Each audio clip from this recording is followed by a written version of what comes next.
आज जो हमारा विषय होगा वो परिवार होगा।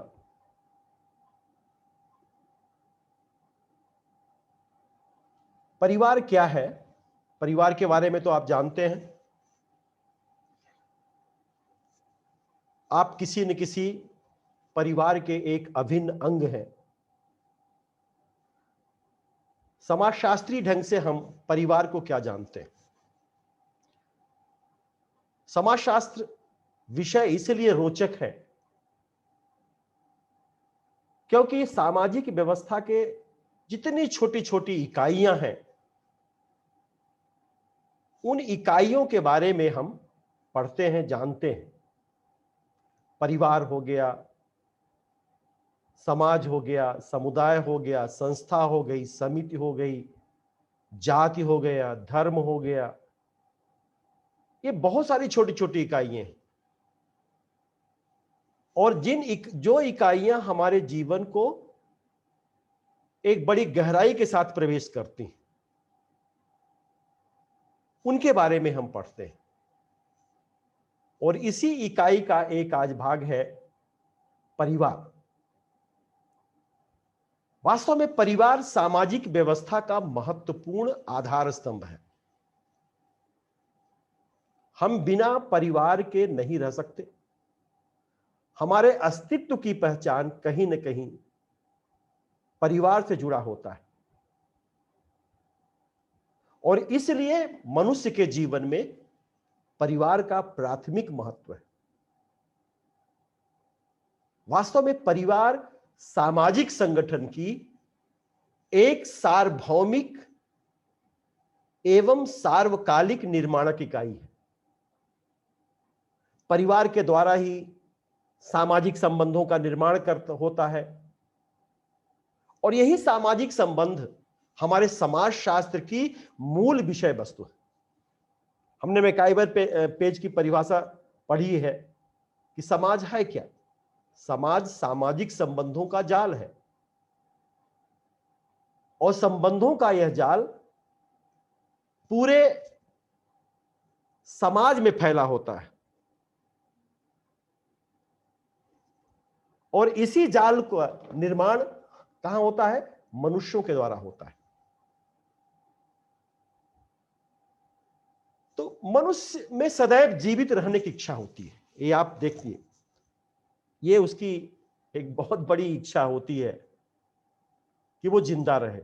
बहुत सारे बुजुर्ग होंगे, बहुत सारे जो कहते तो जरूर है कि हम ईश्वर हमें उठा ले, लेकिन उनकी वो इच्छा होती है कि वो जिए।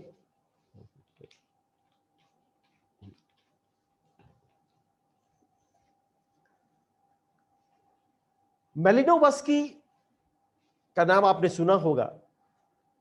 मेलिनोवस्की कहते हैं कि परिवार ही एक ऐसा समूह है जिसे मनुष्य पशु अवस्था से अपने साथ लाया है। Sex and repression in savage society, बहुत अच्छी उनकी किताब है और उन्होंने उसमें ये इस बात पर जोर दिया है कि परिवार ही एक ऐसा समूह है जिसे मनुष्य पशु अवस्था से लाया। परिवार का ऐसा एकाएक परिवार का गठन नहीं हो गया, परिवार का निर्माण नहीं हो गया,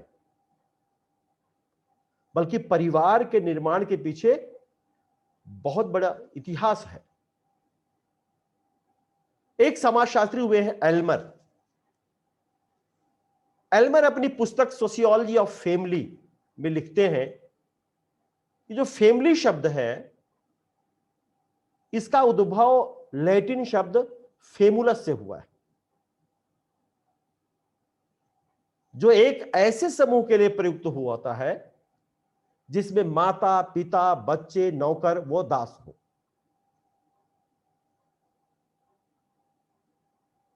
हम आपको एक स्क्रीन शेयर कर रहे हैं जो परिवार पर बनाया गया है। तो परिवार क्या है? स्क्रीन ये अंग्रेजी में जल्दी जल्दी में बना है। हम इसका हिंदी में आपको बता देंगे, जो इंग्लिश वाले हो अपना इंग्लिश में लिख लेंगे। तो एल्मर क्या कहते हैं कि the word family is derive from Latin word. जो फैमिली शब्द हुआ है वो लैटिन वर्ड फेमुलस से हुआ है। आप देख रहे हैं यहां फेमुलस। फेमुलस का मतलब होता है ग्रुप ऑफ प्यूपिल, व्यक्तियों का समूह। अब जैसे परिवार में कौन रहता है, हम किस समूह को परिवार के अंतर्गत रखेंगे? पति और पत्नी, हस्बैंड वाइफ। पति और पत्नी भर अगर हैं तो हम उसे परिवार की संज्ञा देंगे। लेकिन अगर इन दोनों में से कोई नहीं है, जो आप देखते हैं जो सिंगल रहता है, उसको हम उसके परिवार से नहीं जोड़ते। अगर कोई अकेला आदमी रह रहा है तो वो परिवार नहीं है, अधूरा है। परिवार वो होता है जहां पत्नी भी हो, जहां बच्चे भी हो, और जहां परिवार के साथ एक और नाम जुड़ा होता है, और वो होता है नौकरों का, जिसे हम दास के रूप में कहते हैं।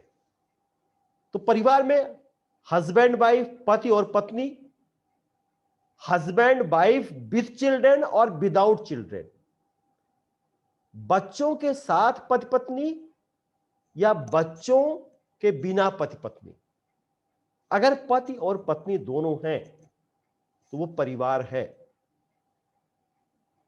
बच्चे तो बाद में आते हैं फैमिली में। और एल्मर ने इनको एक स्लेव और सर्वेंट, मैकाइबर और पेज ने इनको स्लेव और सर्वेंट अर्थात नौकर चाकर को भी जो है परिवार के अंतर्गत रखा।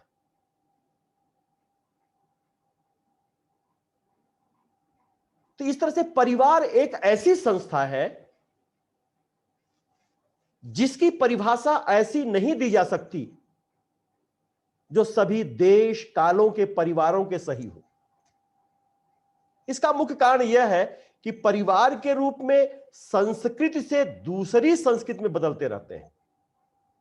परिवार का जो रूप होता है एक संस्कृति से दूसरी संस्कृति में बदलता रहता है। जैसे आप इंडियन भारत में आएंगे तो भारतीय परिवार ज्वाइंट फैमिली के रूप में जानी जाती है। हालांकि आज यहां भी बिखराव हो गया है और एकाकी परिवार आने लगे हैं, लेकिन जब भारतीय परिवार की हम कल्पना करते हैं तो ज्वाइंट फैमिली आती है। और जब हम वेस्टर्न फैमिली की बात करते हैं, जो पश्चिमी परिवार की बात करते हैं, तो वहां एकाकी परिवार आता है। तो परिवार को साधारणतया एक ऐसे समूह के रूप में परिभाषित किया जा सकता है जिसमें पति पत्नी और उनके बच्चे पाए जाते हैं, तथा जिसमें इन बच्चों की देखरेख तथा पति पत्नी के अधिकार व कर्तव्यों का समावेश होता है।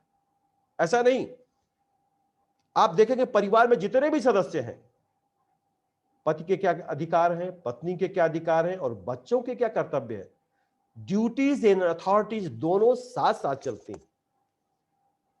ऐसा नहीं कि सिर्फ अधिकार पर हम जताएं, हमारी ड्यूटी क्या है, हमारा कर्तव्य क्या है, उस कर्तव्य के प्रति भी जो है हमें सजग रहना पड़ता है। आइए हम परिवार की कुछ परिभाषाओं की ओर आपको ले जाते हैं। एक बहुत ही जाना पहचाना नाम है मैकाइबर और पेज। मैकाइबर और पेज क्या? मैकाइबर पेज कहते हैं, उनकी किताब का नाम सोसाइटी, समाज।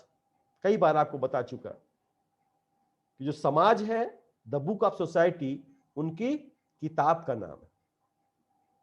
मैकाइबर पेज कहते हैं कि परिवार निश्चित यौन संबंध द्वारा परिभाषित एक ऐसा समूह है जो बच्चों के जनन एवं लालन पालन की व्यवस्था करता है। अर्थात सिर्फ बच्चे पैदा कर लेना ही परिवार का इतिश्री नहीं है, लेकिन उन बच्चों का लालन पालन करना, उनकी प्राथमिक आवश्यकताओं की पूर्ति करना, यह सब परिवार की आवश्यकताएं होती हैं और परिवार के कर्तव्य होते हैं। दूसरी परिभाषा लूसी मेयर कहते हैं कि परिवार एक गृहस्थ समूह है और इस समूह में माता पिता और संतान साथ साथ रहते हैं। इसके मूल में दंपत्ति और उसकी संतान रहती है। दंपत्ति का मतलब पति और पत्नी से होता है और उनकी संतान का मतलब पति पत्नी और उनके बच्चों से होता है। किंग्सले डेविस कहते हैं कि परिवार ऐसे व्यक्तियों का समूह है जिसमें सगोत्रता के संबंध में होते हैं और जो इस प्रकार एक दूसरे से संबंधित होते हैं। सगोत्रता मतलब एक ही गोत्र के होते हैं। और स्त्री का कभी कभी होता है कि स्त्री का गोत्र बदल जाता है। कैसे बदल जाता है? वो मायके में रही तो उसके माता पिता का हो सकता है दूसरा गोत्र हो, लेकिन जैसे ही वो उसकी शादी होकर के अपने ससुराल में आती है तो ससुराल पक्ष का जो गोत्र होगा वही गोत्र उसका हो जाएगा। और आप जानते हैं कि सगोत्र विवाह नहीं होता। अभी हिंदू धर्म में भी ये मेथोलॉजी चल रही है कि अगर एक ही गोत्र के लोग हो गए तो उनको सहोदर माना जाता है, भाई बहन माना जाता है। एक ही गोत्र में विवाह नहीं होता है। बर्जेस एवं लाक, यह भी एक समाजशास्त्र में बहुत जाना पहचाना नाम है। उन्होंने परिवार को एक विस्तृत दायरे में रखा है, इसलिए उसकी विस्तृत परिभाषा दी है। वो कहते हैं कि परिवार व्यक्तियों के उस समूह का नाम है जिसमें वे विवाह, रक्त या दत्तक संबंध से संबंधित होकर एक गृहस्थी का निर्माण करते हैं। कभी कभी ऐसा भी होता है कि अगर किसी परिवार में बच्चा नहीं आ रहा है या किसी प्रॉब्लम की वजह से वो बच्चे पैदा नहीं हो रहे हैं तो हम बच्चे को गोद ले लेते हैं, किसी छोटे से बच्चे को गोद ले लेते हैं। तो वो जो गोद लिया बच्चा है वह परिवार का अभिन्न अंग बन जाता है और वही परिवार का एक सदस्य बन जाता है। तो ये एक गृहस्थी का निर्माण करते हैं बच्चों के साथ, एक दूसरे पर स्त्री पुरुष, माता पिता, पुत्र पुत्री, भाई बहन इत्यादि के रूप में इन संबंधों का निर्माण होता है और वो एक दूसरे के साथ अंतः क्रिया करते हैं, इंटरेक्शन करते हैं। और इस इंटरेक्शन के बाद एक सामान्य संस्कृति का निर्माण होता है। इस इंटरेक्शन के बाद परिवार के एक सामान्य संस्कृति का निर्माण करते हैं। तो परिवार में इंटरेक्शन होना जरूरी है, बातचीत होना जरूरी है। अगर अंतः क्रिया नहीं होगी हम एक दूसरे की भावनाओं को नहीं समझेंगे, एक दूसरे की मनोवृत्तियों को नहीं समझेंगे, एक दूसरे को जानेंगे नहीं। कभी कभी होता है ना कि परिवार में विवाद हो गया, झगड़ा हो गया तो पति और पत्नी के बीच बातचीत बंद हो जाती है, लेकिन बहुत दिनों तक ऐसा नहीं चलता और फिर उनके अंदर इंटरेक्शन शुरू हो जाता है, अंतः क्रिया शुरू हो जाती है। आगवर्ण एवं निम्काफ कहते हैं कि जब हम परिवार के बारे में सोचते हैं तो हमारे समक्ष एक ऐसी कम या अधिक स्थायी समिति का चित्र आता है जिसमें पति एवं पत्नी अपने बच्चों के साथ या बिना बच्चों के रहते हैं, या एक ऐसे अकेले पुरुष या अकेली स्त्री की कल्पना आती है जो अपने बच्चों के साथ रहते हैं। अब देखिए यहां पे आगवर्ण निम्काफ पति को परिवार को एक समिति मानते हैं।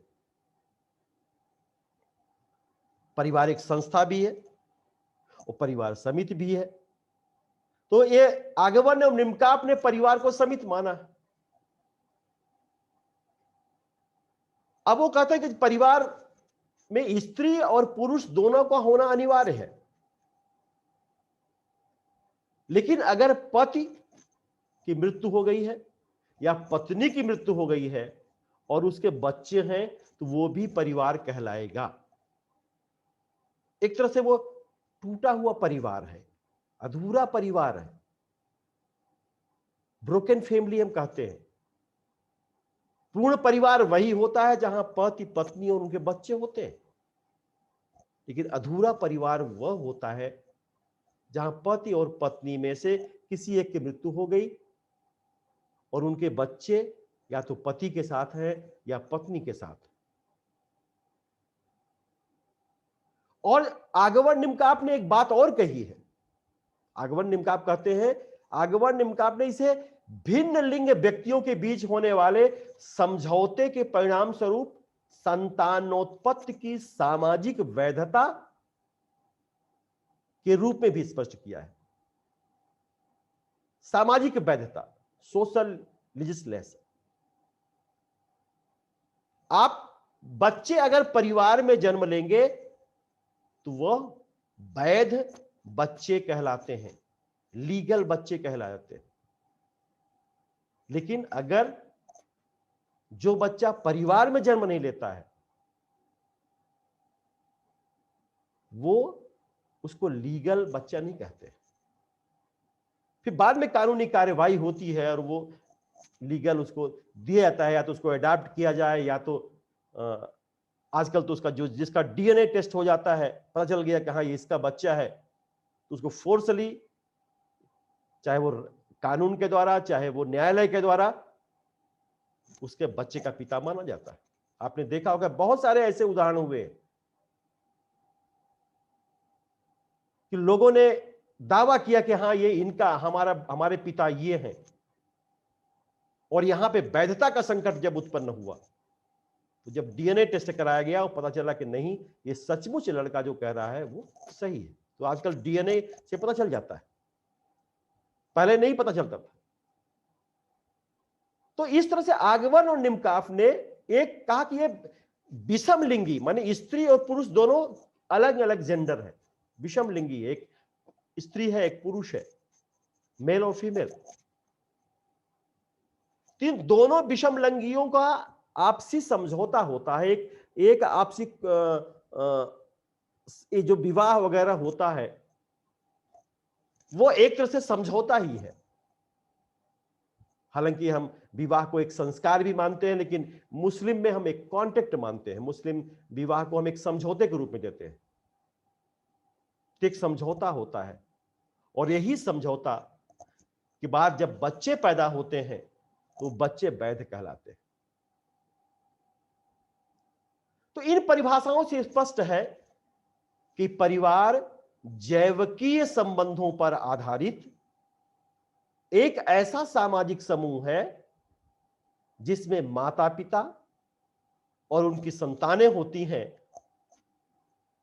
तथा जिसका उद्देश्य अपने सदस्यों के लिए भोजन, प्रजनन, यौन संतुष्टि, समाजीकरण संबंधी आवश्यकताओं की पूर्ति करना है। ऐसा नहीं कि हमने परिवार में बच्चे आ गए, पड़ोसी तो नहीं पालेंगे, पालेंगे तो मां बाप ही पालेंगे। उनकी आवश्यकताओं की पूर्ति कौन करेगा? मां बाप ही करेंगे। तो मां बाप का जो यहां पे स्वरूप है वो क्या है? एक परिवार का है।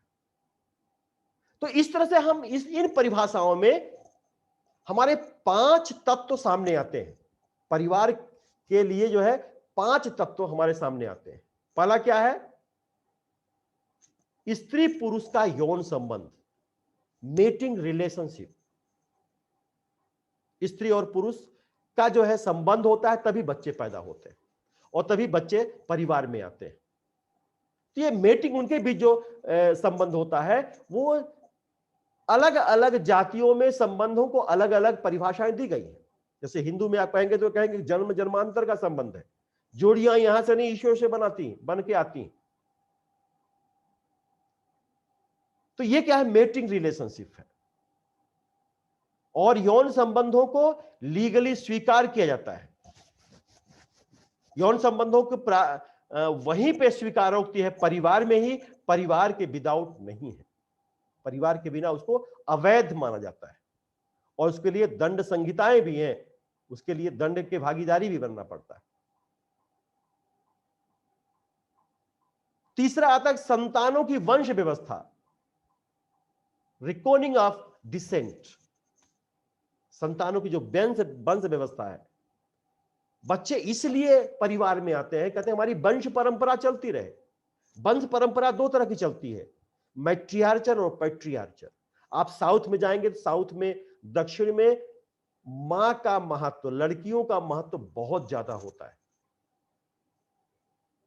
नाम के आगे लड़कियों का नाम भी रहे।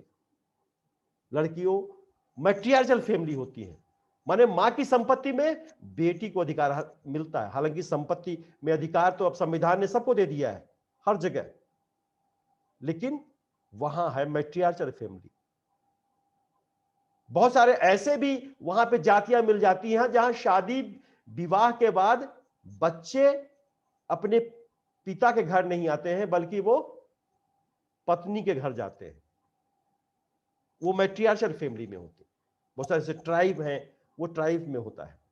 और दूसरा होता है पैट्रियार्चल फैमिली, जैसा कि हम लोगों के यहाँ पाया जाता है, नॉर्थ इंडिया में पाया जाता है, जहां पिता की सत्ता चलती है और यहां वंश परंपरा में बच्चों का ज्यादा महत्व होता है। एक बच्चे के लिए कभी कभी 8-8 बच्चियां पैदा हो जाती हैं। क्यों? क्योंकि बच्चा जो है वंश परंपरा चलाएगा। एक बड़ा दकियानूसी विचार हम कहेंगे कि बच्चों से वंश परंपरा चलता है। और समाज शास्त्र में अध्ययन में यह बात सामने आ चुकी है कि बच्चों की अपेक्षा जो बच्चियां होती हैं वो परिवार को ज्यादा समर्पित होती हैं, परिवार का ज्यादा ख्याल करते हैं। ऐसा नहीं कि बच्चे नहीं करते, बच्चे करते हैं, लेकिन ये समाजशास्त्रीय अध्ययन, बहुत सारे ऐसे अध्ययन आए हैं कि बच्चा शादी के बाद अमेरिका में बस गया है, बेंगलोर चला गया है, दूसरे जगह चला गया है, और बेटी है, बेटी इसलिए शादी नहीं कर रही है क्योंकि अगर वो शादी करेगी तो मां बाप का केयर कौन करेगा।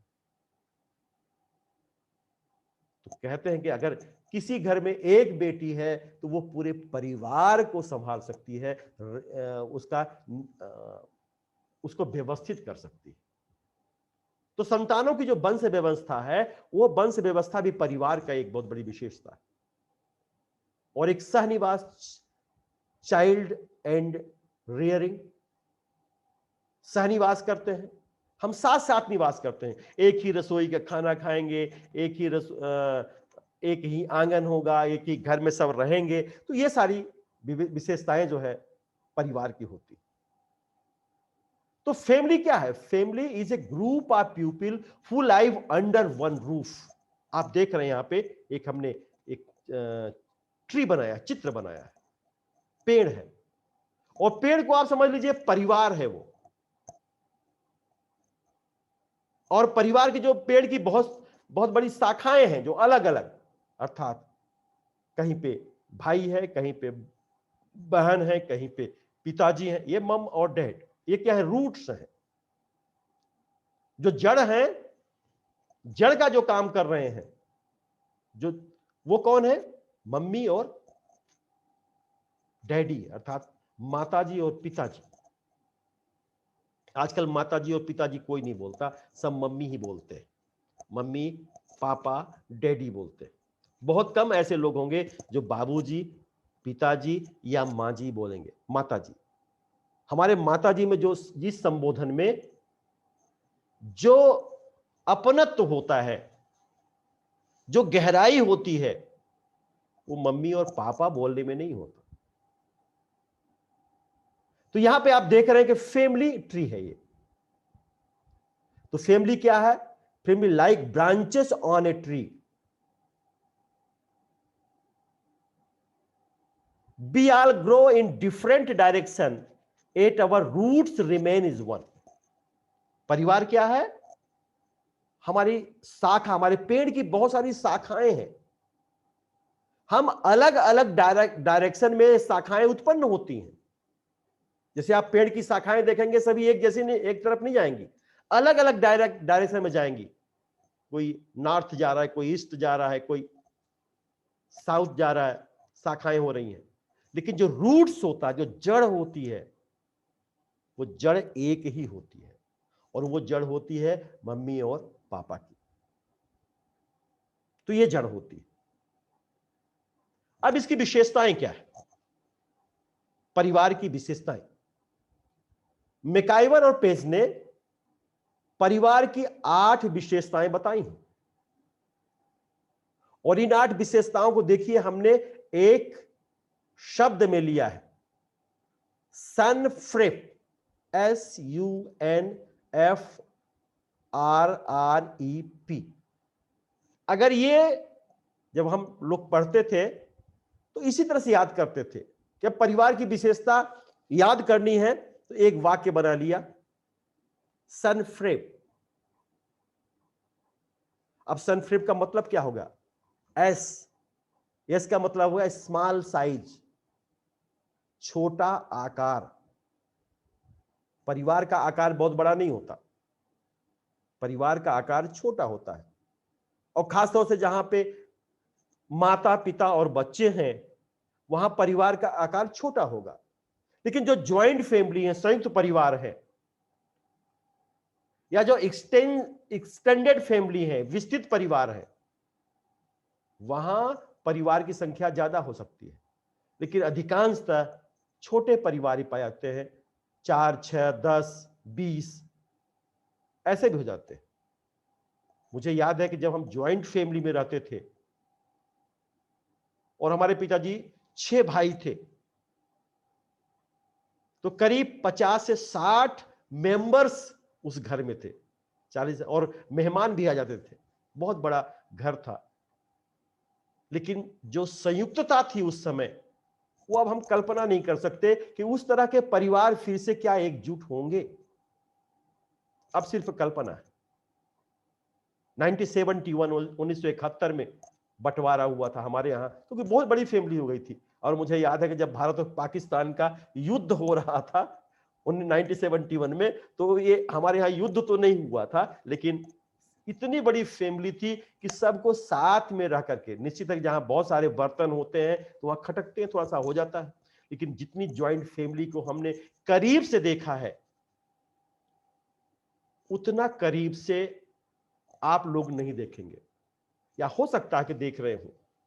और देखते थे कि ज्वाइंट फैमिली, संयुक्त परिवार की जो अपनी परंपरा थी,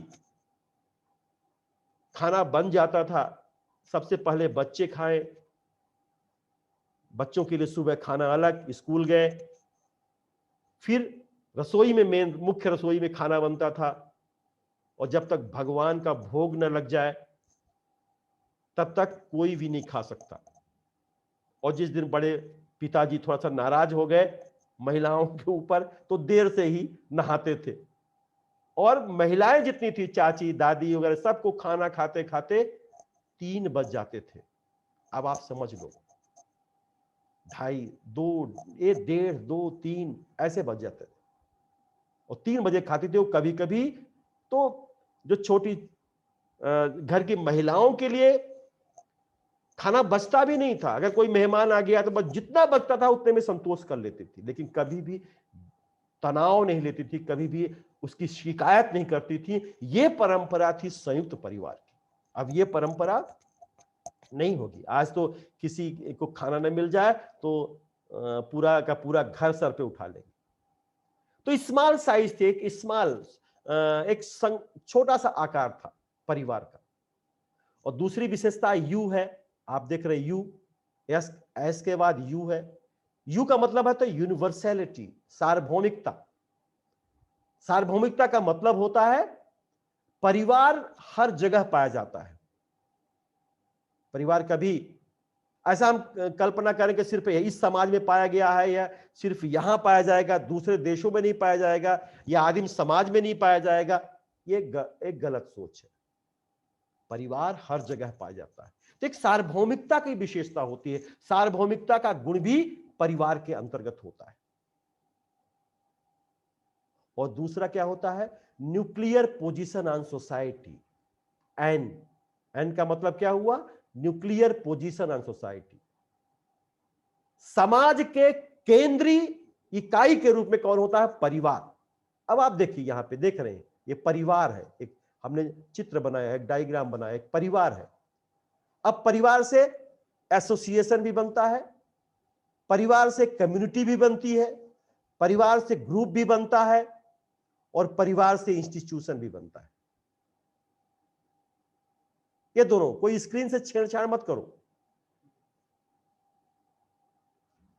तो परिवार से जो है ग्रुप भी बनता है, परिवार से कम्युनिटी भी बनता है, परिवार से एसोसिएशन भी बनता है, और परिवार से इंस्टीट्यूशन भी बनता है। माने एक क्या है, न्यूक्लियर पोजीशन ऑन सोसाइटी, परिवार जो है केंद्रीय इकाई है। और फिर इसके बाद क्या आता है, एफ जो है होता है फार्मुलेटिव इन्फ्लुएंस, रचनात्मक प्रभाव। रचनात्मक प्रभाव, रचनात्मक प्रभाव, रचनात्मक प्रभाव का मतलब होता है कि परिवार एक ऐसा समूह है, परिवार एक ऐसी इकाई है जो अपने सदस्यों के अंदर क्रिएटिविटी को पैदा करती है। हमारी परंपराएं क्या है, हमारी प्रथाएं क्या है, हमारे रीति रिवाज क्या है, हमारे संस्कार क्या है, हमारे मूल्य क्या है, इन सारी चीजों को जो है परिवार बताता है, वो हमारे अंदर देता है, हम उसको आत्मसात करते हैं।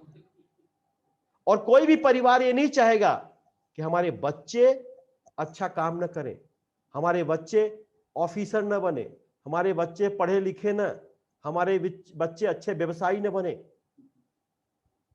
और सबसे बड़ा जो सहारा होता है वो परिवार का ही होता है, कोई काम नहीं करता। आप देखिए इस लॉकडाउन में लोग फिर कहां लौटते हैं, परिवार की ओर ही लौटते हैं।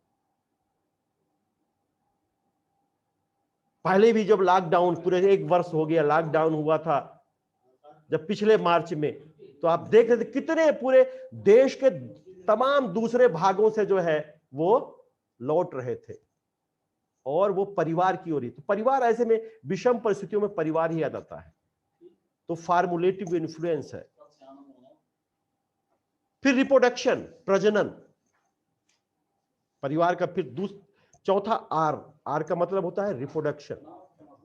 परिवार का जो प्रजनन का काम करता है। वंश परंपरा को आगे बढ़ाने के लिए हम परिवार में बच्चों को पैदा किया जाता है। क्यों? क्योंकि वंश परंपरा आगे बढ़े। और यही वंश, अगर वंश नहीं होते, कभी कभी बताया था ना कि एक बच्चे की चाहत कई बच्चियों को पैदा कर देती है। ये हमारे नॉर्थ इंडिया में, उत्तर भारत में बहुत बड़ा एक अभिशाप है कि हम बेटे को चाहत बहुत ज्यादा होती है। तो रिप्रोडक्शन का भी काम कौन करता है? परिवार भी करता है।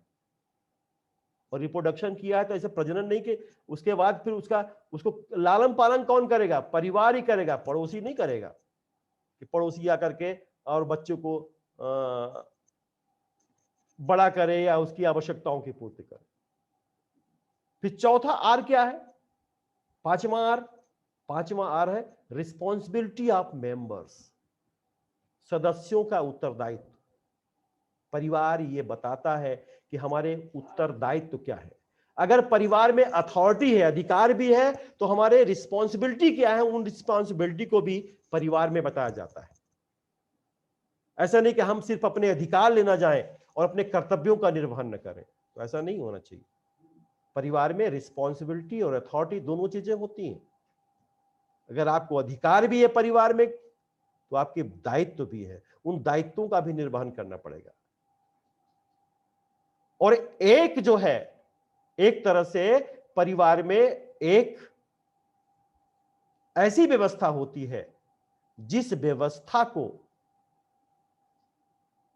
सारे लोग एक्सेप्ट करते हैं। तो रिस्पॉन्सिबिलिटी ऑफ मेंबर्स। फिर इसके बाद ई होता है, ई का मतलब होता है इमोशनल बेसिस, भावनात्मक आधार। परिवार की सबसे बड़ी विशेषता होती है कि भावनात्मक आधार, एक भावनाओं से हम जुड़े होते हैं। यह आधार इतना मजबूत होता है कि सुख और दुख हमें परिवार ही सहायता करता है। कोई भी परिवार में अगर किसी को दुख हो गया, किसी कोई बीमार पड़ गया, तो कोई आस पड़ोस के लोग नहीं ले जाएंगे, परिवार के लोग ही डॉक्टर के पास ले जाएंगे, उसका ट्रीटमेंट कराएंगे। कोई समस्या आ गई है बच्चे पढ़ रहे हैं, उनकी फीस कौन देगा? परिवार ही देता है, क्योंकि परिवार के आप सदस्य हैं। तो जो भावनात्मक आधार है, ये एक तरह से इंटीग्रेट करता है, एकीकरण करता है। अगर भावनाएं हमारे अंदर न होंगी, हमारे अंदर से भावनाएं खत्म हो जाएं, तो फिर क्या हो गया? विक्षिप्तता सी आ जाएगी, जड़ता आ जाएगी, और उस विक्षिप्तता और जड़ता पूरे समूह को नष्ट कर देगी। जहां भी भावनाओं की खत्म होती है, चाहे वो समूह हो, चाहे समिति हो, चाहे संस्थाएं हो, जहां भी भावनाएं आहत होती है, भावनाएं खत्म होती हैं, वही मूल्यहीनता का दौर शुरू होता है। और ये मूल्यहीनता उस संस्था को, उस समूह को, उस समिति को पूरी तरह से जड़ बना देता है। तो ये भावनात्मक आधार है जो हमें एक दूसरे के साथ जोड़े रहता है। और फिर परमानेंट और टेम्परेरी नेचर, अंतिम विशेषता का जो शब्द है पी, परमानेंट और टेम्परेरी नेचर, स्थायी और अस्थायी प्रकृति।